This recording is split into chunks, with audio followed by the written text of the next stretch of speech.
Pope Francis, a man known for kindness, simplicity, and a heart for the people. He wasn't just a pope, he was a humble leader who worked closely with the poor, spoke gently to the powerful, and lived a life that changed millions. But where did his story begin?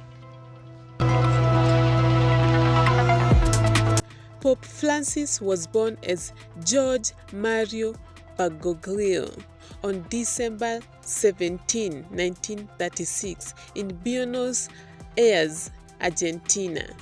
He was the oldest of 5 children in a loving, hardworking Italian family. He grew up in a modest home full of faith and love. Life wasn't always easy, but young George learned the value of hard work, prayer, and helping others. Before becoming a priest, George had normal jobs, just like any of us. He trained as a chemical technician, working in a food lab to test products and make sure they were safe. He also worked as a cleaner to support his family. And yes, it's true, he even worked as a bouncer at a nightclub. Can you imagine? The future Pope once standing at the door of a club checking IDs. These jobs taught him how to deal with different people, stay grounded, and always keep his feet on the ground. His path changed when he felt a strong calling to serve God. At the age of 21, he entered seminary and became a priest. Over time, his love for the poor, his deep wisdom, and his humility made him a respected leader in the church.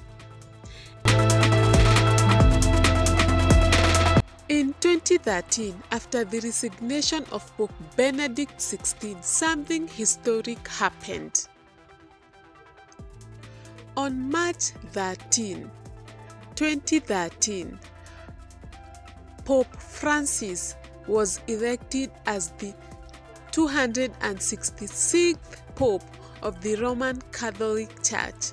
He became the first Pope from Latin America, the first Jesuit Pope, and the first to take the name Francis after Saint Francis of Assisi, a saint known for his love of the poor. This name wasn't just a title, it was a message. Pope Francis chose to lead with love, humility, and simplicity.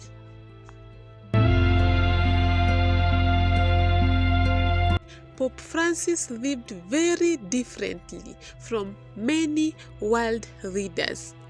He chose to live in a simple guest house, not the luxurious papal palace. He wore plain clothes and simple shoes, not golden rings or expensive robes.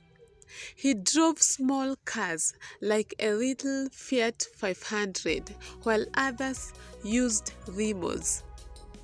He carried his own bag when flying, no assistance needed. He made personal phone calls to people who wrote to him. And every Holy Thursday, he did something powerful. He washed the feet of prisoners, refugees, Muslims, and even women, showing that no one is too small to be loved. Pope Francis believed that true greatness comes from serving others. During his time as Pope, he traveled more than 47 times outside the Vatican, visiting over 65 countries to meet people, spread peace, and promote unity. In Kenya, he walked through slums and called for justice for the poor. In the Philippines, his mass drew over 6 million people. In Canada, he apologized to indigenous communities hurt by church-run schools. He was the first pope to visit Mongolia, showing love even to tiny Catholic communities. From the United States to South Sudan, from Portugal to Indonesia, he reached out to all. He always said the church should go to the edges, to the forgotten, to the hurting and the lost, and he did just that. In early 2025, Pope Francis had been sick for some time. He was recovering from double pneumonia and had spent over a month in the hospital. On the morning of April 21st, 2025, he was found unconscious in his room. Doctors said he had suffered a serious stroke followed by heart failure. They chose not to move him to a hospital to avoid risking his life on the way. He passed away peacefully a few hours later at the age of 88 years.